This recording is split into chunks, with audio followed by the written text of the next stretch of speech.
केल्याने होत आहे रे, आधी केलेची पाहिजे. या ओवी नेहमीच आपल्या कानावर पडतात किंवा आपण वाचत असतो. मात्र या ओवी सत्यात उतरवल्याची प्रचिती मालेगावमध्ये आली आहे. आपल्या मनातील जिद्द, चिकाटी आणि आत्मविश्वासाच्या जोरावर ॲडव्होकेट सौ माया मिलिंद खैरनार यांनी महाराष्ट्र लोकसेवा आयोगाच्या सरकारी वकिलांच्या परीक्षेत पहिल्याच प्रयत्नात यश संपादन केले असून त्या महाराष्ट्रात 14व्या महिला म्हणून सिलेक्ट झाल्या आहे. त्यांची क्लास 1 अधिकारी या पदावर नियुक्ती करण्यात आली आहे. तसेच केंद्र सरकारमार्फत नोटरी अधिकारी म्हणून त्यांची नियुक्ती करण्यात आली आहे. त्यांना मिळालेल्या या यशाबद्दल मालेगावचे नाव रोशन करणाऱ्या ॲडव्होकेट सौ माया मिलिंद खैरनार यांना माय मंचचा सलाम. मंजिल मिले या ना मिले ये तो मुकद्दर की बात है, लेकिन हम कोशिश भी ना करें ये तो गलत बात है. जिंदगी भरी हुई है जख्मों से, वक्त का मरहम लगाना सीख लो. जिंदगी भरी हुई है जख्मों से, वक्त का मरहम लगाना सीख लो. हारना तो एक दिन सबको है मौत से, फिलहाल जिंदगी जीना सीख लो. फिलहाल जिंदगी जीना सीख लो. नमस्ते मित्रांनो, मी तुमची होस्ट आणि दोस्त डॉक्टर मानसी आणि आज घेऊन आली आहे खास तुमच्यासाठी एका विलक्षण व्यक्तिमत्वाचा जीवन प्रवास फक्त आपल्या YouTube चॅनलवर म्हणजेच माय मंचवर. आजच्या आपल्या स्पेशल गेस्ट आहेत महाराष्ट्र लोकसेवा आयोगातर्फे घेतल्या जाणाऱ्या पब्लिक प्रॉसिक्युटर म्हणजे सरकारी वकील या परीक्षेत उत्तीर्ण झालेल्या आणि महाराष्ट्रात 14व्या आलेल्या ॲडव्होकेट सौ माया मिलिंद खैरनार मॅडम. तर करूया आजच्या ह्या विलक्षण व्यक्तिमत्वाचा वेलकम. Welcome ma'am. थँक्यू. तर आपण सुरुवातीपासून करूयात. म्हणजे मला तुमच्या बालपणाविषयी सांगा, तसंच तुमचं शिक्षण कसं झालं, तुमची पूर्ण जडणघडण कशी झाली, तुमचे आई वडील, तुमचं संगोपन, हे सगळंच आमच्या प्रेक्षकांना ऐकायला आवडेल.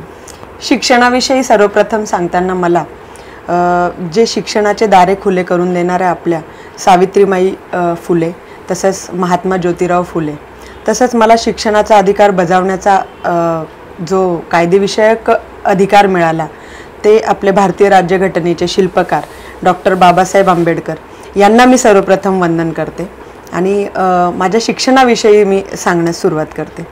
तर माझं जे शालेय शिक्षण होतं 1ली ते 10वी पर्यंतचं माझं जे शिक्षण आहे ते भिवंडी तालुका भिवंडी जिल्हा ठाणे येथे झालं.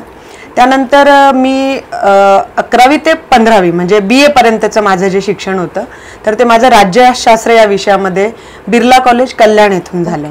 आणि ज्यावेळी मी बिर्ला कॉलेज कल्याणला लास्ट इयरला BAला जेव्हा मी माझी एक्झाम दिली त्यावेळी मी मुंबई युनिव्हर्सिटीमधून प्रथम क्रमांक पटकावला होता. त्यावेळी मला डॉक्टर बाबासाहेब आंबेडकर भवन जे आहे मुंबई विद्यापीठ यांच्याकडून सुद्धा पारितोषिक मिळालं होतं. त्यानंतर माझं लॉचं जे शिक्षण आहे मॅडम ते मी 2007 ते 2010 मध्ये ND-MVP लॉ कॉलेज नाशिक इथून पूर्ण केलं. त्यावेळी सुद्धा लॉच्या लास्ट इयरला 2010 मध्ये माझा प्रथम क्रमांक मी पटकावला होता. खूपच छान. आणि त्याच वेळी महत्त्वाचं म्हणजे मला आपल्या भारताचे जे सरन्यायाधीश आहेत डॉक्टर DY चंद्रचूड साहेब यांच्याकडून मला प्रत्यक्ष शाबासकी मिळवण्याचा मान मिळाला होता. अरे वा, खूपच सुंदर अशी अचीवमेंट आहे तुमची मॅडम. आणि अशा पद्धतीने माझा लॉ पर्यंतचा हा जो शिक्षणाचा प्रवास होता तो अशा पद्धतीने झाला. अरे वा, खूप छान. तर माया मॅडम, तुमचं शिक्षण खूप उत्तमरित्या पार पडलं. आई वडिलांचाही तुम्हाला घरून खूप सपोर्ट होता आणि त्या अनुषंगाने तुम्ही इथवर येऊ शकलात आणि इतकं छान अचीवमेंट करू शकलात. परंतु मग हे या क्षेत्रात तुमचं कार्य कसं सुरू झालं आणि कधी सुरू झालं याविषयी आम्हाला सांगाल. ॲक्च्युली माझं 2010 मध्ये लॉ कम्प्लीट झालं होतं. परंतु मग त्यानंतर माझं लग्न झालं आणि मग लग्नानंतर एक साधारण 2014 पर्यंत लहान मुलं असल्या कारणाने माझी प्रॅक्टिस काय सुरू झाली नव्हती. मग 2014 पासून माझी मालेगाव न्यायालयामध्ये मी वैयक्तिक प्रॅक्टिस सुरू केली. सर्वप्रथम मी सिनियरांकडे प्रॅक्टिस सुरू केली होती. पण प्रॅक्टिस सुरू केल्यानंतर 15व्या दिवशीच मला पहिलं मॅटर आलं होतं. त्यामुळे मला सुरुवातीपासून स्वतंत्र काम करायची संधी मिळाली आणि त्याचबरोबर मी सिनियर्सचे पण जे काही मॅटर्स होते ते पाहत होती. त्यामुळे मला जास्तीत जास्त वकिली क्षेत्रामध्ये काम करण्याची संधी मिळाली. आणि मग गेल्या एक 10 ते 11 वर्षांपासून मग मी मालेगाव न्यायालयामध्ये प्रॅक्टिस करत आहे. आणि वेगवेगळ्या प्रकारचे मॅट्रिमोनियल मॅटर्स, तसंच क्रिमिनल, सिव्हिल, ऑल प्रकारचे मॅटर्स पाहायची मला इतक्या दिवसांमध्ये संधी मिळाली आणि मी तशा पद्धतीने कोर्टात प्रॅक्टिस करते. ओके. सो ही इंडिव्हिज्युअल प्रॅक्टिस तुम्ही लगेचच सुरू केली. म्हणजे एक म्हणतात ना की स्वतःमध्ये स्किल असेल तर आपण ते लवकर एखाद्या गोष्टीला अचीव करू शकतो. स्वतःत काय म्हणतात की तो एक तुमच्यात आतूनच येत होतं, हुशारी होती आणि त्याला प्रयत्नांची साथ मिळाली, तर तुम्ही सुंदररित्या प्रॅक्टिसही करत आहात. परंतु प्रॅक्टिस करत असताना तुम्हाला हे लोकसेवा आयोगाच्या म्हणजे महाराष्ट्र लोकसेवा आयोगाच्या परीक्षा देणं किंवा आपण हे द्यायला हवं हे कसं वाटलं आणि या प्रवासाची सुरुवात कशी झाली हे आमच्या प्रेक्षकांना ऐकायला नक्कीच आवडेल. माझी कोर्टामध्ये प्रॅक्टिस व्यवस्थितच चालू होती. माझ्याकडे मॅटर्सही भरपूर होते. मला वेगवेगळ्या प्रकारचे मॅटर्स पाहण्याची पण संधी मिळाली होती. पण प्रॅक्टिस करत असताना न्यायदानाचं तर काम मी करतच होती.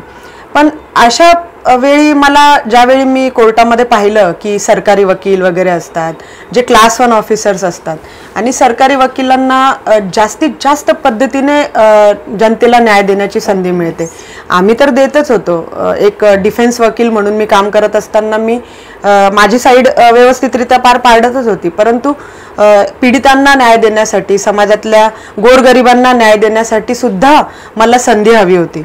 आणि म्हणून मग मी विचार केला की मला महाराष्ट्र लोकसेवा आयोगाच्या या स्पर्धा परीक्षांमध्ये एकदा संधी मिळवण्याची मी प्रयत्न केला की फॉर्म भरून पाहूया की आपण अभ्यास करून पाहूया की आपल्याला जेणेकरून जास्तीत जास्त गोरगरिबांपर्यंत पोहोचता येईल आणि पीडितांना न्याय देता येईल.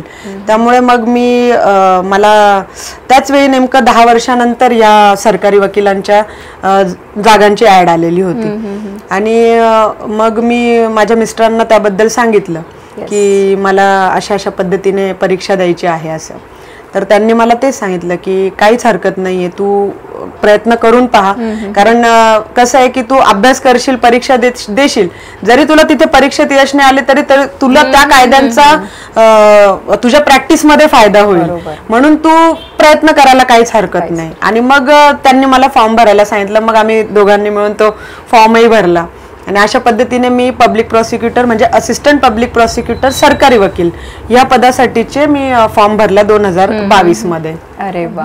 एक प्रॅक्टिस करत असताना सुद्धा महाराष्ट्र लोकसेवा आयोगाच्या परीक्षांचा अभ्यास केला आणि त्यात अगदी घवघवीत यश संपादन केलं, कारण की तुमचे प्रयत्न त्या क्षमतेचे होते. तर मला एक प्रश्न इथे असा विचारावासा वाटतो की हा जो अभ्यास आहे, आपण ऐकलंच आहे की MPSC हे खूपच कठीण स्वरूपाची परीक्षा आहे. तर अशा ह्या कठीण स्वरूपाच्या परीक्षेसाठी कुठल्या प्रकारचा आणि कशा प्रकारे अभ्यास करायला लागतो ते आमच्या भगिनींना ऐकायला नक्कीच आवडेल. तर महाराष्ट्र लोकसेवा आयोगाची जी परीक्षा असते ती साधारणतः 3 टप्प्यांमध्ये होते. सर्वप्रथम पूर्व परीक्षा होते, त्यानंतर मुख्य परीक्षा होते आणि मग त्यानंतर इंटरव्ह्यू असतो. जो इंटरव्ह्यू महाराष्ट्र लोकसेवा आयोगाच्या सदस्यांकडून घेतला जातो. तर आमच्या सरकारी वकिलाच्या परीक्षेमध्ये मी मुख्य परीक्षा जी होती तर ती पास केली. आणि त्याच्यामध्ये जवळजवळ मला अभ्यासासाठी 20 कायदे होते, ज्यामध्ये महत्त्वाचा म्हणजे आपला इंडियन पिनल कोड, त्यानंतर CRPC म्हणजे क्रिमिनल प्रोसिजर कोड आणि इंडियन एव्हिडन्स ॲक्ट, हे तर मुख्य मोठे कायदे होते.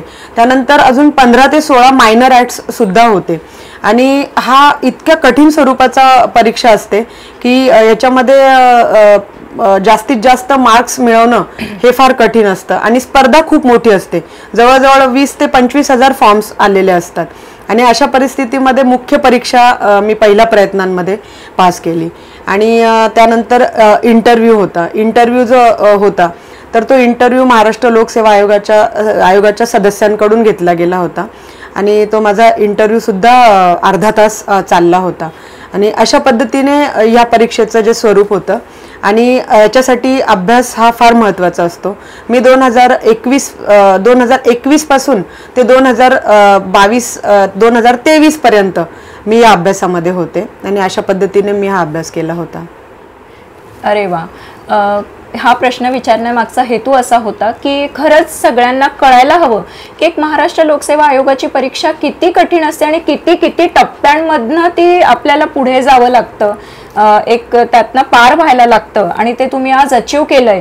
तुम्हाला बघून अशा कितीतरी मायमंच बघणाऱ्या आमच्या भगिनी, आमच्या मैत्रिणी ही परीक्षा देण्याचा एक धाडस करतील किंवा तो मानस बनवतील. मायाजी, माझा पुढचा प्रश्न तुम्हाला असा असणार आहे की हे सगळं करत असताना, म्हणजेच एकतर तुम्ही MPSCची एक्झाम पण दिली आहे, तुमची स्वतंत्र प्रॅक्टिस सुरू आहे, त्यात तुम्हाला संसाराचाही गाडा ओढायचा आहे, मुलांनाही बघायचं आहे, अगदी नवऱ्यालाही बघायचं आहे, सासरच्यांना, आई वडिलांना, हे सगळं करत असताना तुम्हाला सगळ्यात जास्त सपोर्ट कुणाचा मिळाला, एक खंबीर जो काही आधार असतो तो कुणाचा मिळाला, हे आमच्या मायमनच्या प्रेक्षकांना ऐकायला नक्कीच आवडेल.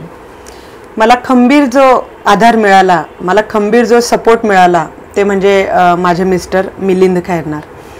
तर माझ्या मिस्टरांचा मला हा संपूर्ण सपोर्ट फॉर्म भरण्यापासून तर होताच, आणि विशेष म्हणजे असं होतं की त्यांचं शिक्षण अर्ध्यातून त्यांना काही परिस्थितीने सोडावं लागलं होतं.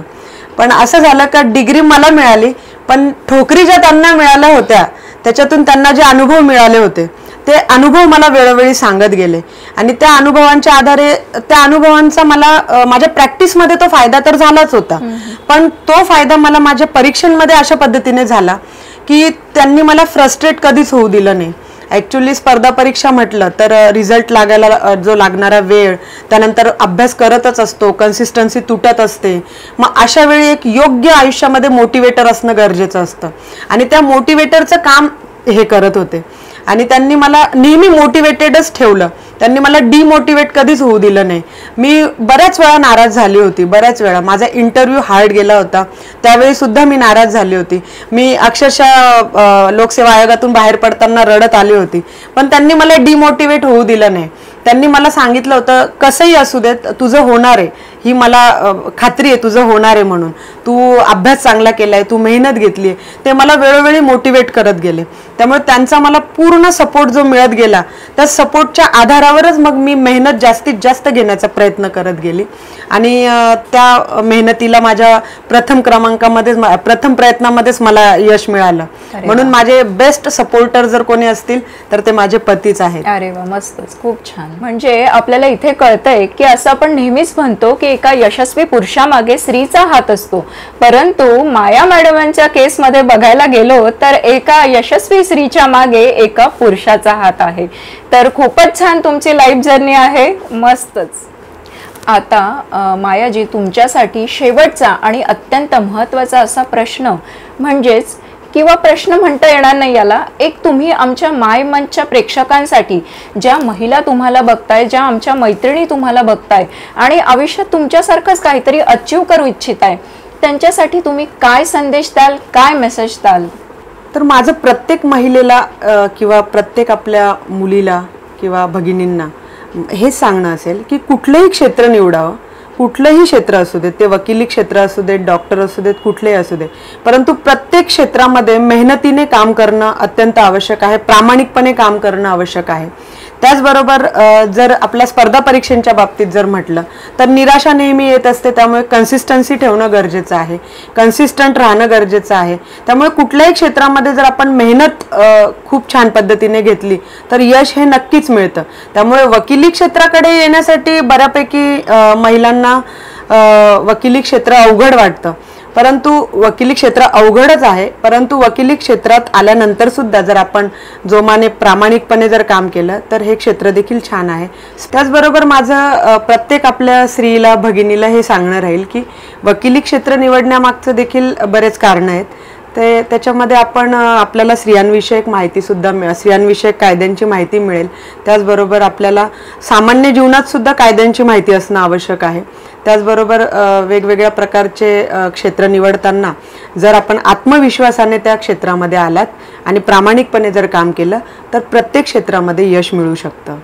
अरे वा मायाजी, खूपच सुंदर असा मेसेज तुम्ही आमच्या मायमनच्या प्रेक्षकांसाठी दिलेला आहे. तर इथे मला म्हणावंसं वाटतंय कि मेहनत करने वालों की कभी हार नहीं होती, मेहनत करने वालों की कभी हार नहीं होती, लहरों से डरकर नौका पार नहीं होती. आणि तुम्हालाच एक सपोर्टिव्ह म्हणून आपल्या माय मंचच्या प्रेक्षकांसाठी आणि खास करून आपल्या महिला वर्गासाठी मी 4 ओळी बोलू इच्छिते. स्त्री म्हणजे काय असतं? स्त्री म्हणजे काही वेगळं नसतं. स्त्री सुद्धा एक मनुष्य असते. स्त्री सुद्धा एक मनुष्य असते. तिला पण तिचं आयुष्य असतं. तिला पण तिचं आयुष्य असतं. तुडवली तर नागिन असते, डिवचली तर वाघीण असते. तुडवली तर नागिन असते, डिवचली तर वाघीण असते. तान्ह्या बाळाची नीज असते, कडाडली तर वीज असते. स्त्री म्हणजे एक शक्ती असते. अरे वा, खूपच छान. अरे वा मायाजी, तुम्ही आज मायमंच या व्यासपीठावर आलात आणि आमच्या प्रेक्षकांना इतकी सुंदर अशी तुमची लाईफ जर्नी ऐकवली, त्याबद्दल मी मायमंच टीमतर्फे तुमचे खूप खूप आभार व्यक्त करते. मी सुद्धा मला मायमंचने इथे बोलण्याची संधी दिली याबद्दल मी आपल्या संपूर्ण मायमंच टीमचे आभार व्यक्त करते. त्याचबरोबर 2024 मध्ये मायमंच टीमने मला जे श्री गौरव पुरस्काराने सन्मानित करून मला जो पुरस्कार देण्यात आला याबद्दल मी खास करून आपल्या मायमंचच्या संस्थापिका विजयालक्ष्मी आहेर म्हणजे आपल्या लाडक्या आजी यांचे सुद्धा मनापासून खूप खूप आभार व्यक्त करते आणि इथे बोलण्याची संधी दिली याबद्दल खूप खूप धन्यवाद. थँक्यू.